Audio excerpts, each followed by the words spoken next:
Welcome to today's Explainer. When you hear the phrase human resource planning, you might instantly think of dry administrative chores, right? Well, today we're flipping that entirely on its head. We're turning it into a dynamic playbook for absolute organizational success.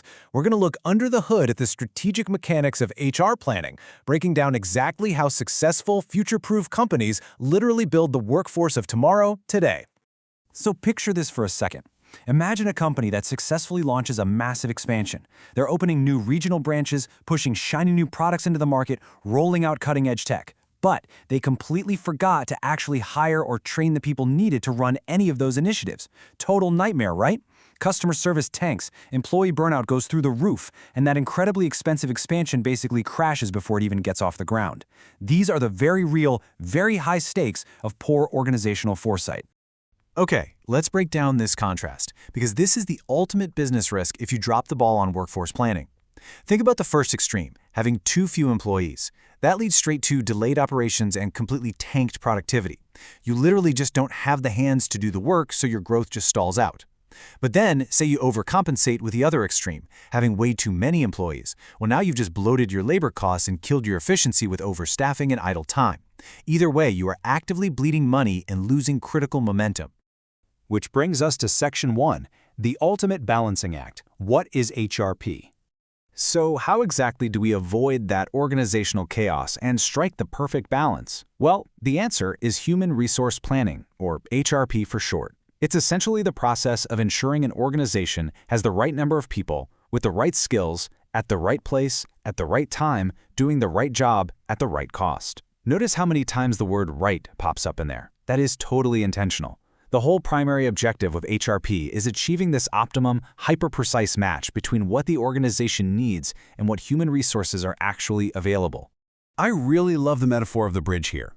HRP is absolutely not just a bunch of administrative paperwork or checking boxes for payroll.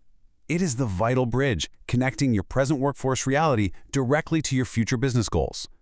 Think of it as the strategic engineering of your company's future. It makes sure that as your business moves forward, your people are equipped, trained, and moving right alongside it.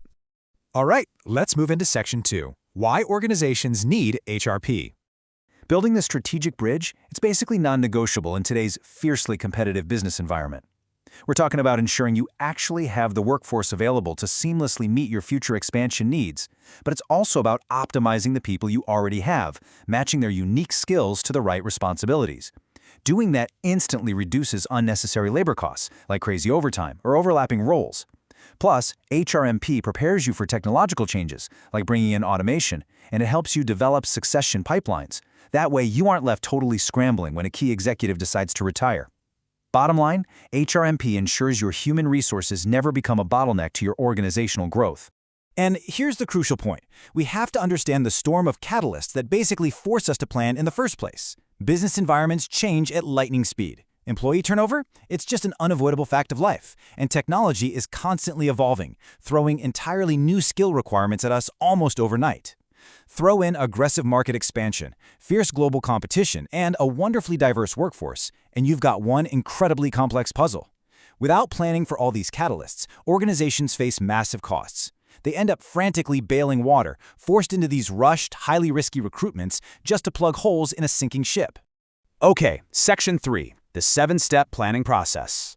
It is time to physically engineer the span of our bridge using a really dynamic, systematic framework. Think of this first phase as a bit of a strategic detective process. Step 1 is understanding your organizational objectives, figuring out exactly where the business is aiming to go over the next few years. Step 2 is assessing your current human resources. You take a thorough inventory of the ages, qualifications, and performance of your existing team to spot your real strengths and vulnerabilities. Then we look ahead. Step 3 is forecasting future HR demand, asking, hey, what specific types of employees are we going to need for those big expansion goals? And Step 4 is forecasting future HR supply. That's mapping out what talent we can pull internally through promotions versus what we have to hunt for externally on job portals or at universities.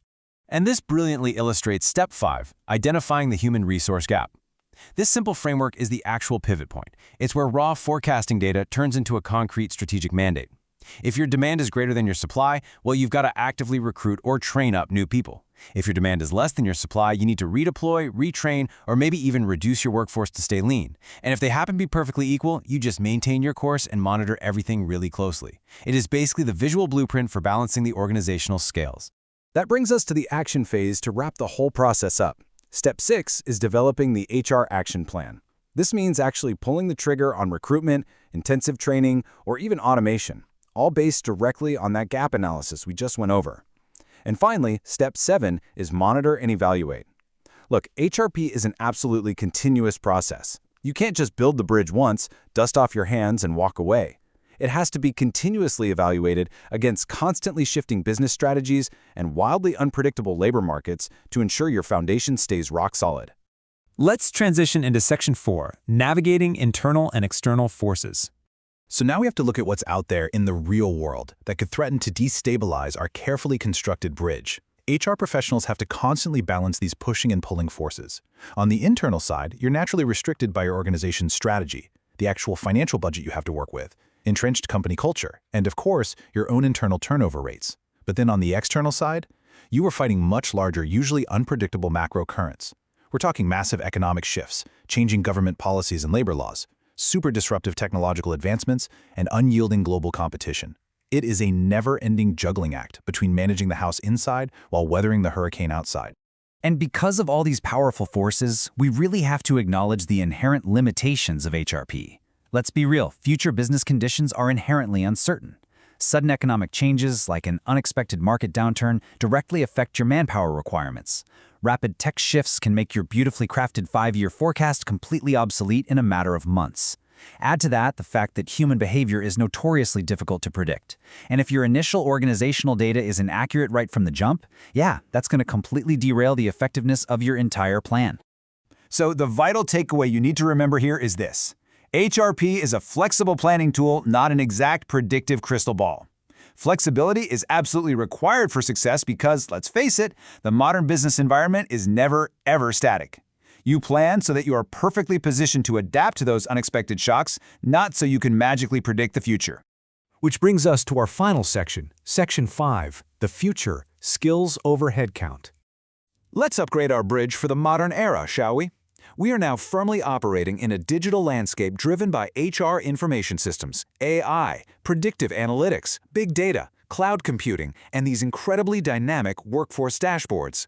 These digital tools are absolutely amazing because they replace old-school guesswork with precise evidence-based decisions.